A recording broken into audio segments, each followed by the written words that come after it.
you won't let me sit. I'ma just bite my fist. I'ma just wet my wrist. Fuck a nigga till he lit. This doesn't need a caption. I'm a real bitch, you have one. Hate all you want, no bitch. These bands I got, you won't get a fraction. I'm sorry that you lost, boy. I'ma go down like Jackson. Hooks on hooks on hooks like you wanna just call me Captain. You high, yeah.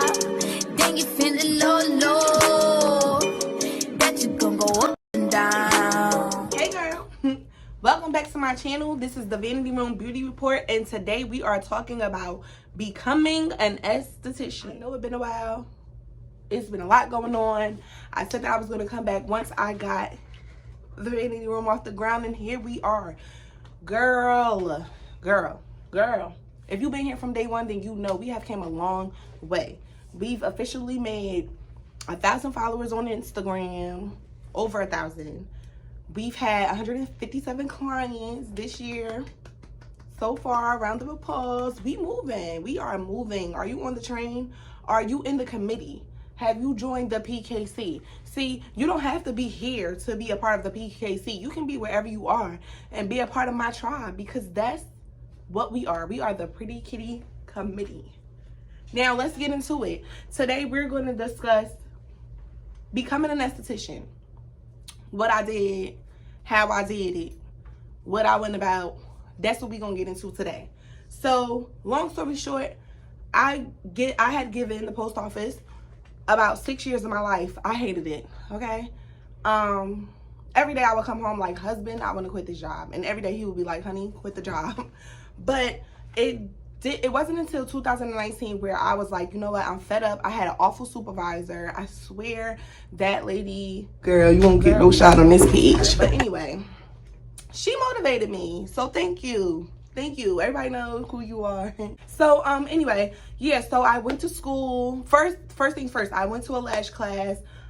She told me that, oh, you have to be an esthetician in order to properly and legally give lashes in New Jersey. Now, at the time that I felt a little bamboozled because it wasn't. So, of course, I was feeling away. But I was like, you know what?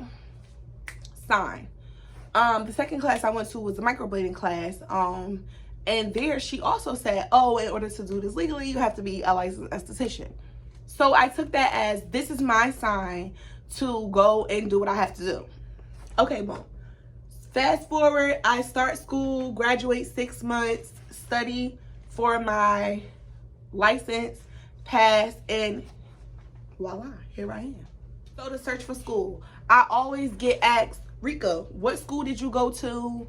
I do always tell, but I feel like every school fit is not the same. You may need a different school than I do. So what I would do is research the schools in your area, visit the schools, go talk to the people. Don't just and pick a school. No, we not doing that, because then you'll end up finding a school that you won't graduate from because you're not a perfect fit for that school. Passing your state board is the next thing.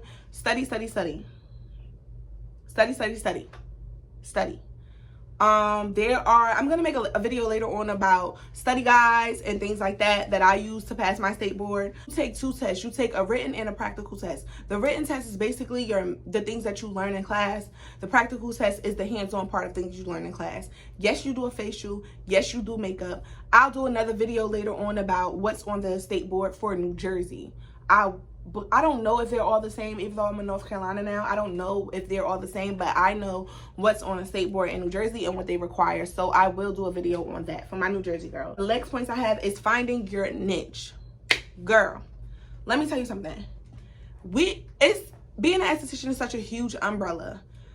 If you go out and you try to do everything that we can do, you will never become a master of a trade, because you're a jack of them all. So what I like to do is I like to take different classes a month to see what I like.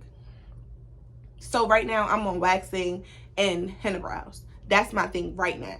But who's to say that later on I might not want to wax, so I want to change to something else. That's possible.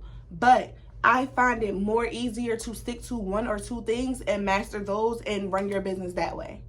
Because the more you try to learn about different things and the more, you're not going to be able to practice what a main thing. You need to find one thing to focus on or two things to focus on. And last but not least is finding a job or going solo.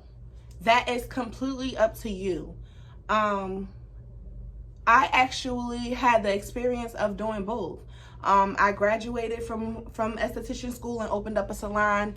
Before I graduated, it failed horribly. I shut it down within 6 months because of many different reasons, but the main number one reason is I'm gonna take accountability. I did not know what the fuck I was doing. Excuse my language, but I did not know what I was doing. So I went afterwards because I was like, I'm not getting this license to not do anything. And I worked at a huge wax chain.